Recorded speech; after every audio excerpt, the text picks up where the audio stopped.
Hey guys, so good afternoon guys. So ayan, pitas tayo guys ng pinya. Aray, kami langgam.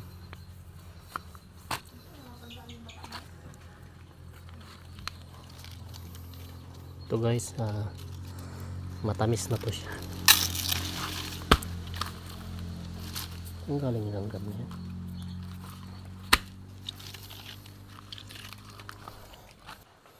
Yun pa guys, meron pa. Marami yan dito guys, minsan hindi mo makapapansin, may pahinog na ito. Yung pinya na to guys, ganito lang siya kalaki, pero minsan mas lumalaki pa siya. Tapos guys, napakatamis ng pinya na to guys.